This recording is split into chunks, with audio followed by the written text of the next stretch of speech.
हाँ, तो बात चल रही थी हमारा इंट्रोडक्शन मैग्नेट की। तो अभी हम लोग करने वाले हैं मैग्नेटिक फील्ड लाइंस के बारे में। What are this magnetic field lines? देखो, जैसे कि अर्थ पे नेविगेशन करने के लिए हम लोगों ने लैटिट्यूड्स एंड लॉन्गिट्यूड्स या ग्रिड लाइंस जिसको कह सकते हो, इसका इन्वेंशन किया। दीज आर इमेजिनरी थिंग्स, ये रियलिटी में नहीं है। कभी ग्लोब खरीदोगे या एटलस खरीदोगे तो दिखेगा वहाँ पे लाइन टाना हुआ है, ये एक्चुअली में अर्थ के ऊपर है नहीं। तो इसीलिए जो इनविजिबल थिंग्स होते हैं उनको स्टडी करने के लिए हम लोग क्या करते हैं, कुछ सर्टेन मेथड्स अपनाते हैं जिससे उसको स्टडी किया जा सके।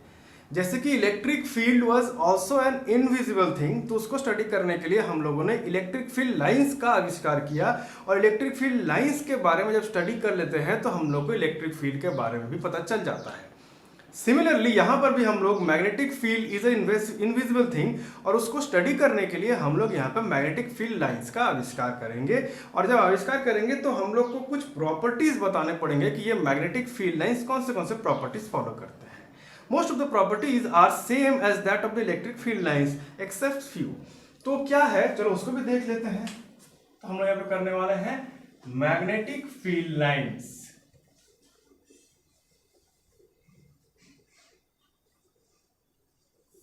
मैग्नेटिक फील्ड लाइंस ये है क्या एक्चुअली में? तो एक्चुअली में हम लोग क्या देखें कि जब भी कोई मैग्नेट हम लोग लेते हैं, सपोज एक एक्सपेरिमेंट कर सकते हो चाहो तो, ये एक मैग्नेट ले लो, bar magnet, north pole and south pole. इस बार मैग्नेट को एक पेपर के नीचे रख दो, कार्डबोर्ड के नीचे रख दो, और उस कार्डबोर्ड के ऊपर या उस पेपर के ऊपर आयरन का डस्ट छीट दो। अभी आयरन का डस्ट क्या होता है, फैक्ट्री में क्या करते हैं, बहुत सारे आयरन को शार्प या पॉलिश करना पड़ता है। उससे क्या होता है, ऊपर का आयरन का हिस्सा निकालते हैं हम लोग। वो क्या है एक्चुअली में, आयरन का डस्ट है। वही आयरन का डस्ट हम लोग को चाहिए। तो आयरन का डस्ट लेकर हम लोग चारों तरफ छीट दें इसका उस कार्डबोर्ड के ऊपर, और बाद में थोड़ा सा उस कार्डबोर्ड को हम लोग धक्का मारे, ऐसे ही करके ठक ठक करके मारेंगे ताकि उसमें जो आयरन डस्ट है वो अपने आप को एडजस्ट कर सके अच्छे से। तो जब फाइनली एडजस्ट कर लेगा तो हम लोग देखेंगे कि इसके ऊपर जो कार्डबोर्ड ये रखा गया है ऐसे करके, वो कार्डबोर्ड के ऊपर जो आयरन फीलिंग्स है उनका शेप कैसा दिखेगा। ऑलमोस्ट तुम लोग ये शेप को चाहो तो गूगल में सर्च करके देख सकते हो, बिल्कुल ही पर्टिकुलर एक परफेक्ट शेप आता है। वहां पर हम लोग को दिखेगा कि यहाँ पे बहुत सारे आयरन फीलिंग्स है ये जगह पे, और गोल ऐसे हम लोग को साफ साफ दिख जाएगा, ऐसे करके गोल यहाँ बना रहा है, यहाँ पे ऐसे करके आयरन फीलिंग्स जा रहे हैं, ये रहा, और ये जगह पे भी बहुत सारे ऐसे करके आयरन फीलिंग मिल जाएंगे। That means this shows us the idea about the shape of magnetic field, और यही शेप स्टडी करने के लिए हम लोग मैग्नेटिक फील्ड लाइंस का आविष्कार कर रहे हैं। तो सबसे पहला प्रॉपर्टी होता है मैग्नेटिक फील्ड लाइंस का, कि magnetic field lines unlike electric field lines, electric field lines ये काम नहीं करती है। मैग्नेटिक फील्ड लाइंस क्या करती है, they form a close loop. What do you mean close loop? जहां से शुरू किए वहीं पे खत्म कर दिए।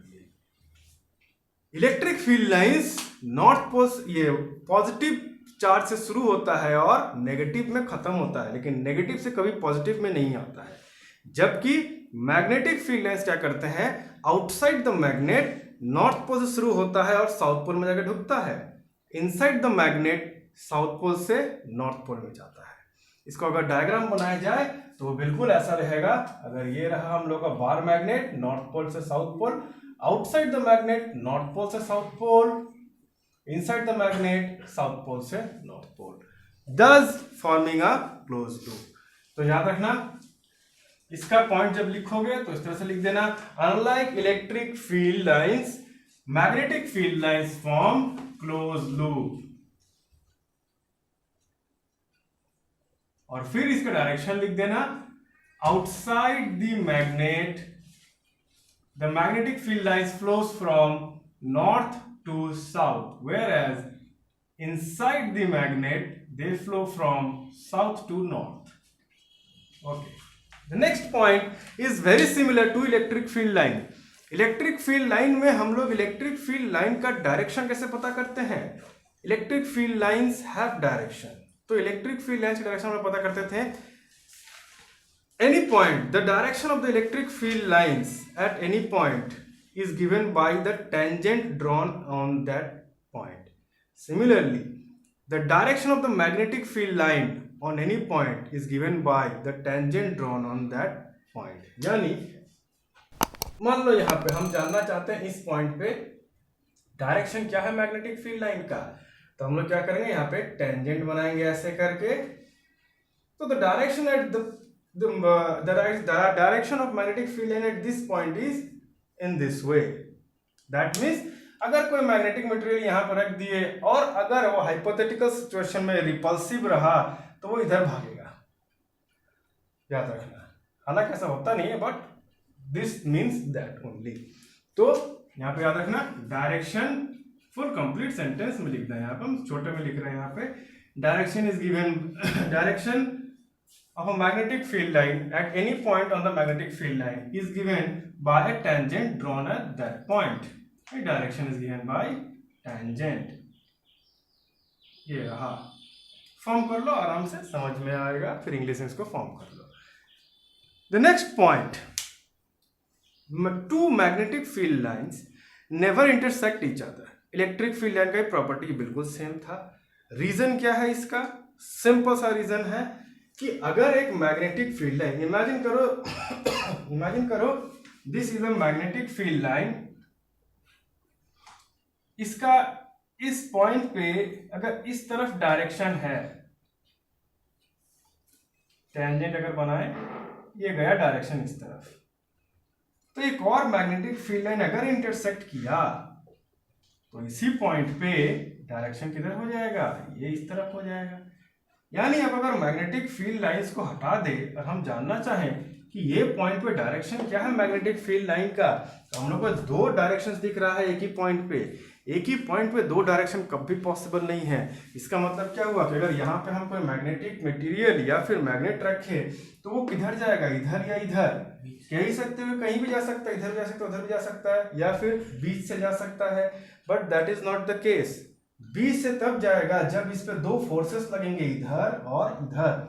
वो दो फोर्सेस लगना अपने आप में एक अलग बात होती है, क्योंकि वहां पे एक फोर्स एग्जिस्ट कर रहा है इस तरफ, एक फोर्स एग्जिस्ट कर रहा है इस तरफ. दो फोर्सेस एग्जिस्ट कर रहे हैं यहाँ पे.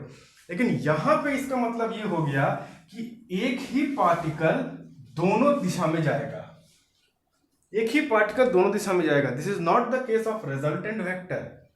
यहाँ पे हो रहा है कि एक हाइपोथेटिकल सिचुएशन क्रिएट हो रहा है. ये पेन को अगर यहाँ रख दें तो ये एक ही बार में दोनों दिशा में जाना चाहिए इसको, which is not possible, which is never possible.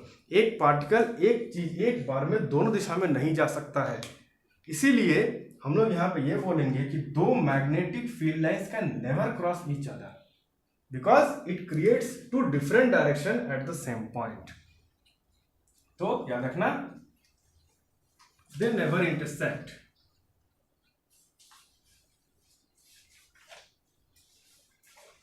Never intersect. और इसके मतलब इसके बाद से सारे ही पॉइंट लगभग एक ही जैसे है जैसे कि इलेक्ट्रिक फील्ड लाइंस का था. तो वहां पे हम लोग का एक और पॉइंट था कि the density of electric field lines gives us the idea about the intensity of electric field. भाषा को समझना, यहाँ पे बदल के मैग्नेटिक फील्ड पढ़ रहा है तो मैग्नेटिक फील्ड के भाषा में अगर बोले the density of magnetic field lines, एक जगह पे मैग्नेटिक फील्ड लाइन का डेंसिटी कितना है, क्या बताता है ये. This gives us the idea about the intensity of magnetic field. Intensity of magnetic field का मतलब क्या हुआ, सादा सादा भाषा में अगर कहे तो मैग्नेटिक फील्ड की ताकत कितनी है वहां पे ये बताता है. तो हम लोग अगर इसको देखें तो ये वाले पॉइंट में देखो, मैग्नेट के एकदम करीब डेंसिटी कितना हाई है और मैग्नेट के दूर अगर चले गए तो वहां पर डेंसिटी काफी लो है. तो जाहिर सी बात है एक मैग्नेटिक मटेरियल या एक मैग्नेट को अगर करीब ले आएंगे तो उसके पोल्स के करीब उसका स्ट्रेंथ काफी तगड़ा होता है और दूर में जाएगा तो काफी कम होगा. इसी को इंग्लिश में अगर सेंटेंस फॉर्म करे तो ये बन जाएगा कि the magnetic field density at any point gives us the idea about the magnetic field strength बोलो या magnetic field intensity at that point. तो ये लिख देना, यहाँ पे हम लिख दे रहे हैं magnetic field intensity, sorry not intensity, magnetic field density. Magnetic field density is equal to magnetic field intensity, magnetic field lines का density, sorry, magnetic field lines का density is magnetic field intensity at that point. Okay, अब हम लोग को एक चीज और explain करना है, दो मैग्नेट्स के बीच का रिपल्सन और दो मैग्नेट के बीच का attraction based on magnetic field lines. तो व्हाई डू मैग्नेट्स अट्रैक्ट, इसको कैसे एक्सप्लेन करें मैग्नेटिक फील्ड लाइंस के ऊपर। तो यहां भी हम लोग इलेक्ट्रिक फील्ड लाइंस के प्रॉपर्टी को उधार लेंगे। A magnetic field line is just like a stretched rubber string. एक रबर स्ट्रिंग को जैसे हम लोग टान के छोड़ देते हैं तो क्या करता है, वो सिकुड़ जाता है।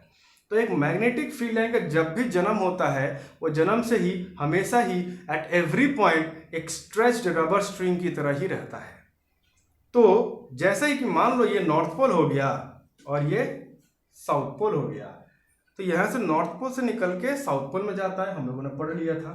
तो नॉर्थ पोल से निकल के साउथ पोल में जैसे ही गया और इन दोनों को हम पकड़ के रखे हैं तब तक तो ठीक है, जैसे ही छोड़ेंगे तो यहाँ से जितने भी मैग्नेटिक फील्ड लाइन निकले हैं सब के सब कैसे एक्ट करेंगे, एक स्ट्रेच्ड रबर स्ट्रिंग की तरह। जैसे ही छोड़े सब क्या करेंगे, सिकुड़ जाएंगे। और सिकुड़ने का मतलब ये नहीं कि हल्का सिकुड़ कर बंद हो जाएंगे, वो तब तक सिकुड़ेंगे जब तक ये पूरी तरह से बंद ना हो जाए। तो इसको सिकुड़ते सिकुड़ते सिकुड़ते सिकुड़ते एकदम आपस में सटा देंगे ये पूरा, तो वहां पे जाके उनको शांति मिल जाएगा और वो गायब हो जाएंगे। इसीलिए हम लोग क्या बोलते हैं कि attractive property of magnets can be explain by the magnetic field lines as they behave as a stretched string, rubber string. या सिंपल भाषा में लिख दो कि magnetic field lines always behave as stretched rubber string. और last में लिख देना this explains the attractive property of magnet.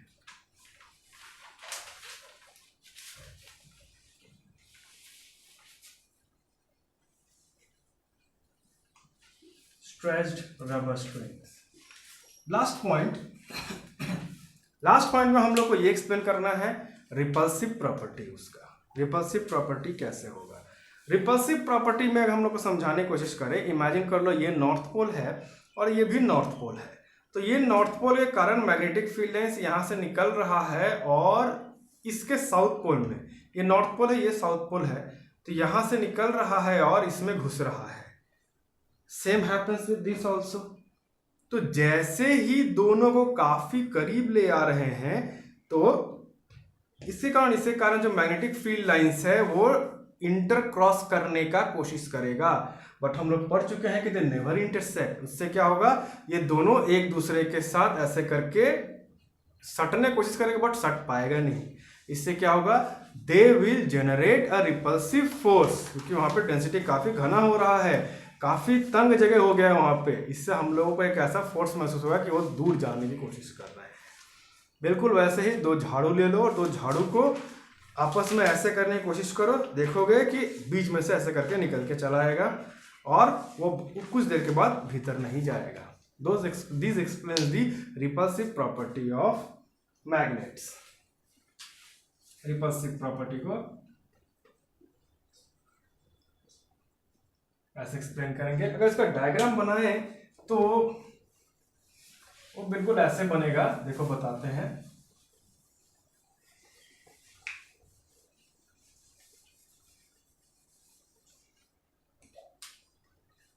ये अगर हो गया हम लोग का, मान लो एक नॉर्थ पोल, और इधर अगर एक डायग्राम बना दे साउथ पोल, तो नॉर्थ पोल से साउथ पोल ये सारे के सारे ऐसे पार्ट निकलेंगे, मैग्नेटिक फील्ड लाइंस इसमें घुसेंगे और ये क्या करेंगे, स्ट्रेच स्ट्रिंग की तरह है तो आपस में इसको डाल के चिपका देंगे। This explains the attractive property. और रिपल्सिव प्रॉपर्टी के लिए हम लोग क्या करेंगे, यहीं पे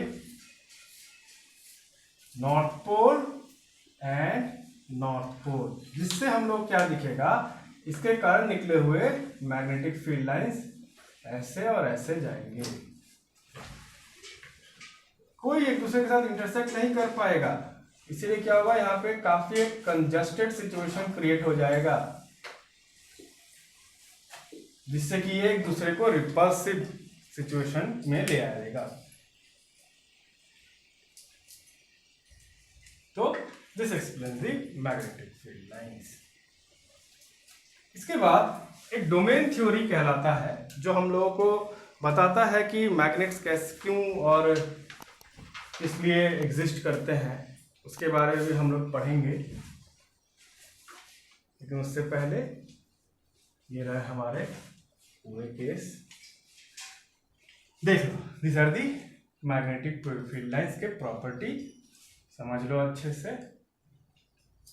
कुछ डाउट हो तो पूछना, हम बताते हैं। देख लो,